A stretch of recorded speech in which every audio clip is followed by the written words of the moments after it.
Je vais vous dire, Evra, je pense que ce gars-là est le dernier dont j'ai envie de lire l'histoire. Si ce mec-là se décide un jour à vraiment tout raconter de sa vie, avec tout ce qu'il a connu dans les clubs, tout, il peut pas. Je pense que ce mec-là est le dernier dont j'ai envie, tu vois, les bouquins sur les joueurs de foot, bon, c'est pas toujours... tu vois. Le dernier, tu veux dire le premier? Non, le dernier, parce que... Ça ne t'intéresse pas? Non, mais c'est le dernier parce que dans le sens où... Ah oui, alors pardon, je me suis très mal expliqué. Oui, je pense que tu voulais dire l'inverse que... Non, parce qu'il y en a eu plein. Ouais. Et en gros, maintenant, je pense que tout le monde a tout fait, sauf Manu Petit qui sort un livre bientôt. Mais lui, c'est après lui, je me demande ce qu'il pourrait y avoir. J'ai l'impression que c'est le mec ultime.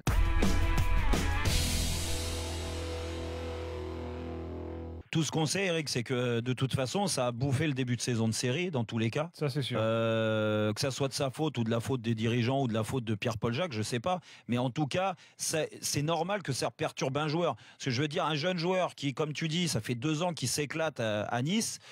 Aujourd'hui, il voit Barcelone ou d'autres clubs arriver. Moi, je me mets à sa place. J'étais un jeune joueur comme lui qui a explosé au bout d'un moment. Oui, tu as peut-être envie d'aller voir ailleurs, aller voir plus haut pour aller gagner des titres.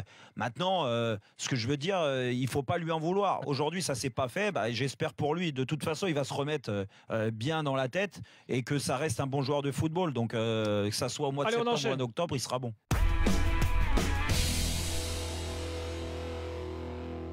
Pour terminer l'histoire sur Jovetic, il y avait quelque chose de logique dans le fait que l'OM s'est fait un peu coiffer sur cette affaire-là, très rapidement, en plus, en un coup de fil.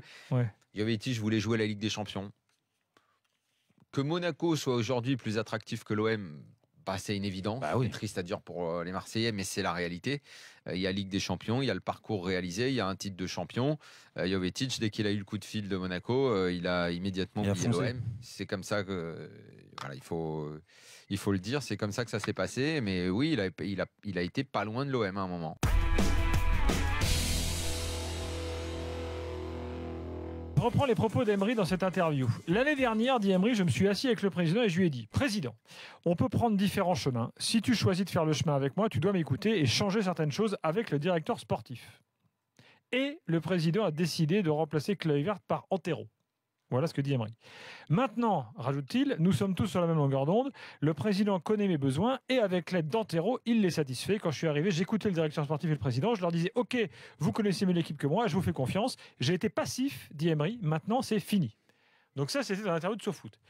Je signale, pour être complet, qu'Emery a tweeté il y a quelques minutes, en revenant un peu sur ses propos, en disant par rapport à l'interprétation de l'interview sur SoFoot, je parle de changer certaines choses avec le directeur sportif. Donc en gros, il ne veut pas qu'on réduise ça à Emery a eu la peau de Kluivert.